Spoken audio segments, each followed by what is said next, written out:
There's been a lot of controversy. I think people see the crisis of Pope Francis beginning in 2013. They're unsettled, and so they say, well, Pope Benedict is the true pope. His resignation was invalid. Often they refer to the munus ministerium distinction and say that he either accidentally or on purpose made a mistake in his resignation document. Therefore, Pope Benedict is the true pope. Francis is an anti-pope. What do you say about that, Your Excellency? All these attempts are, for me, against common sense and against evidence, because there are several proofs and expressions of the former Pope Benedict who said that he is not the Pope. Mm-hmm. For example, when his last meeting with the cardinals, when he already announced his resignation, he said to the cardinals, "You will elect a new Pope to whom I will submit myself and to whom I promise obedience." Mm-hmm. So how can he submit to someone who is not Pope? It is a contradiction in, and it could, so we do Benedict a schizophrenic person if he would think in this way. Then, in the last general audience, he spoke clearly that I did the resignation with full conscience, with freedom, and knowing all the consequences of this act. So these are their own words. And then there are the other two proofs in a letter which he wrote in 2014 to Andrea Tornielli, it's a Vaticanist, where he repeated almost his words from the general audience and said, there is not the lightest doubt of the validity of my resignation. And it would be absurd to doubt about this. These are words from a letter which was published in the newspaper La Stampa. And then last year, in a conversation of a journalist from the Italian newspaper Corriere della Sera, Pope Benedict said the words, as reported by the journalist, and I assume he reported this correctly. I cannot, from principle, deny that these journalists did not report the words of the Pope. In any case, he reported this in quotation marks in the written edition, and then the Vatican News the same in quotation marks. The former Pope Benedict said, there is only one Pope, and this is Francis. Mm-hmm. So we have, and then the other principle, we are the visible church. We are not a church of dreamers, agnostic church.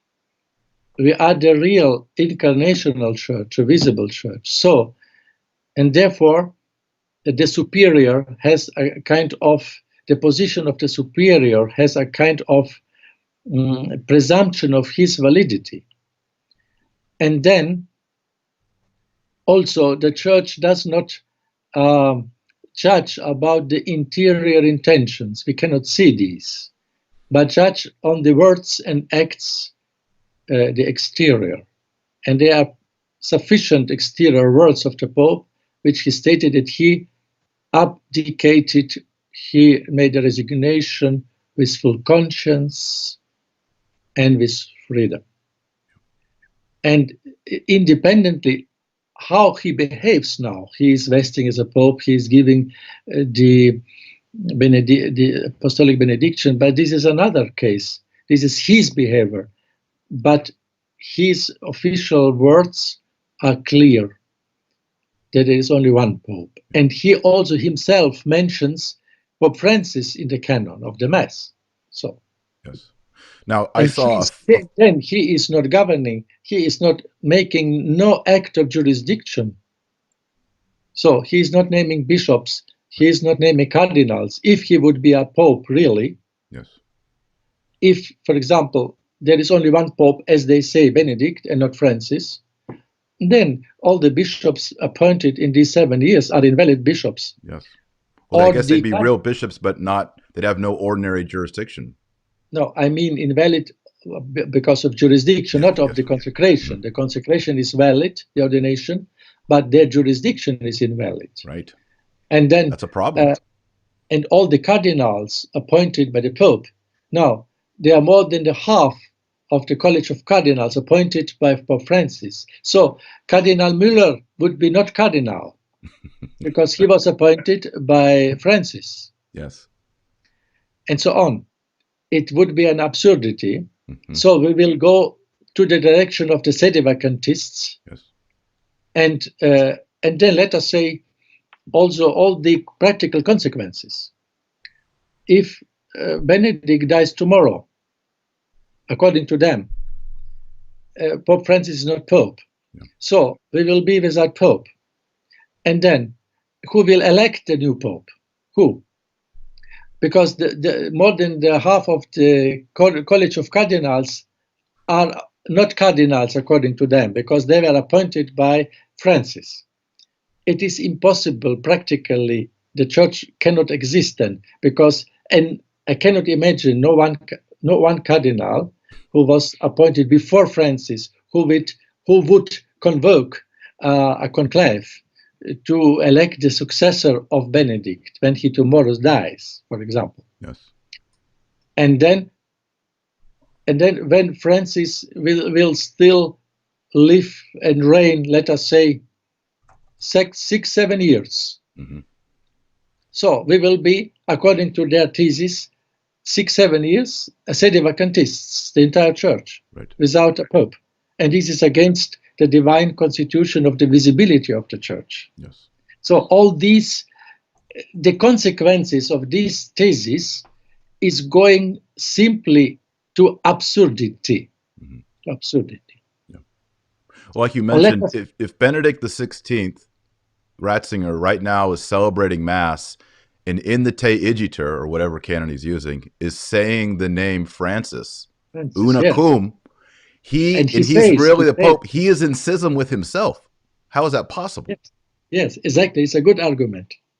And he does this because people who assist in his Mass, he mentions una cum Francisco, Papa Nostro. Yes. So there it is. And yes. You were recently with Benedict Ratzinger, I think last year. There's a photo of you with him. Yes. And what was it? I'm just curious, what was it like being with him?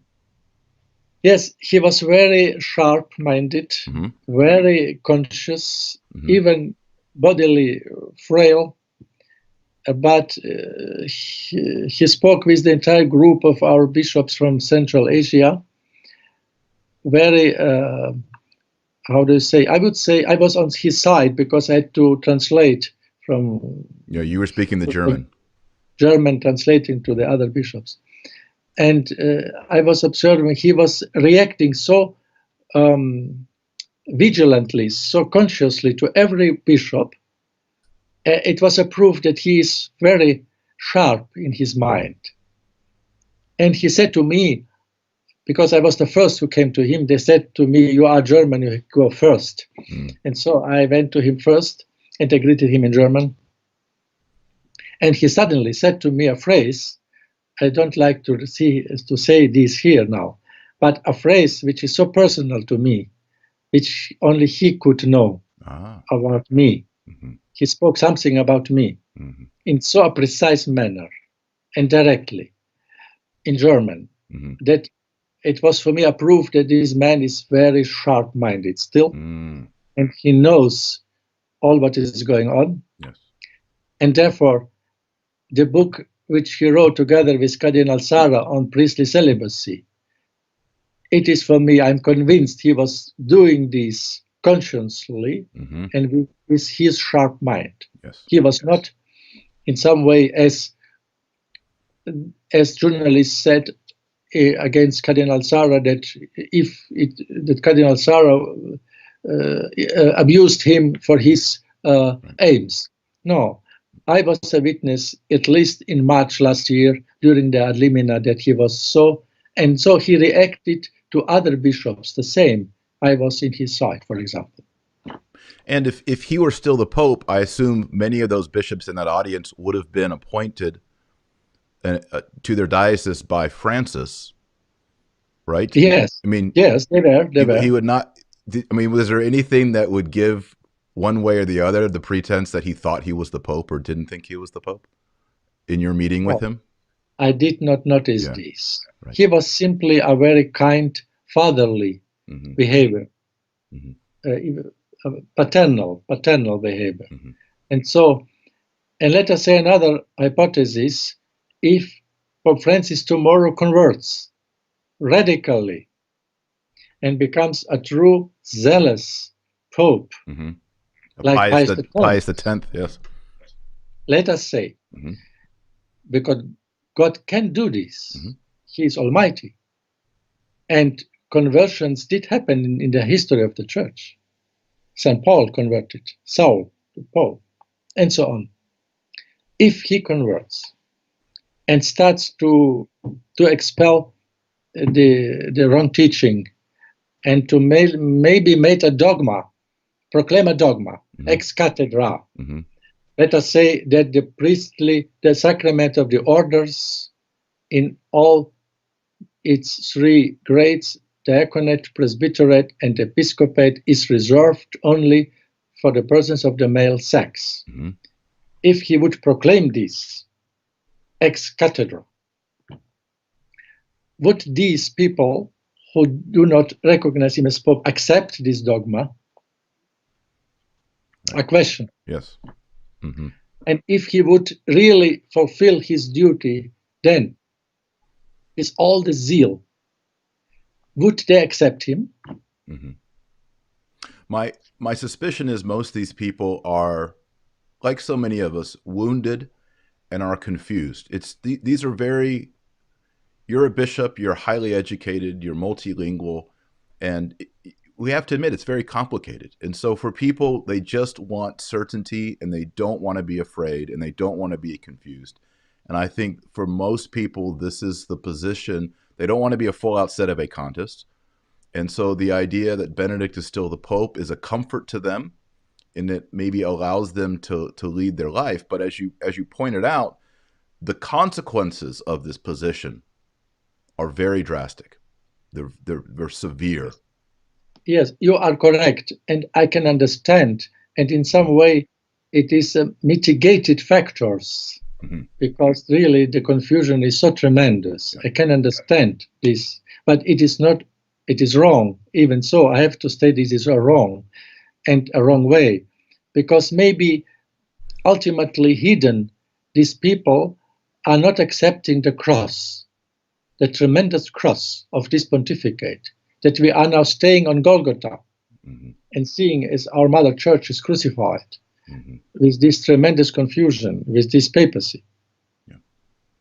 And they cannot, and they in some way are going away from the cross and fabricating another world, their world, with Pope Benedict.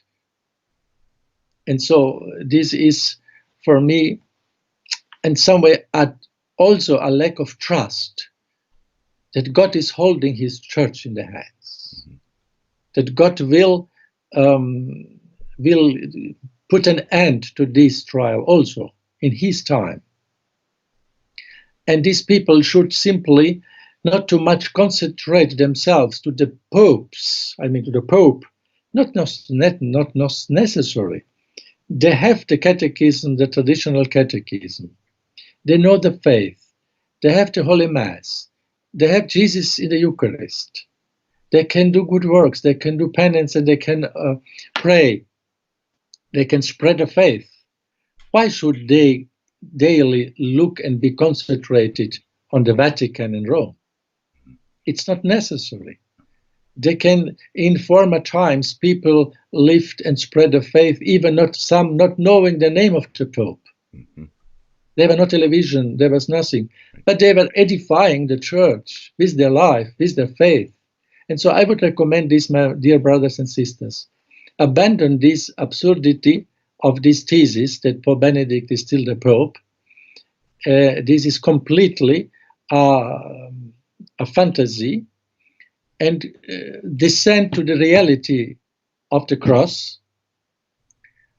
and do not be so much concentrated on the Vatican and what the Pope is doing, and live your life and offer your sacrifices for the renewal of the church, for the renewal of the papacy. And God will accept this.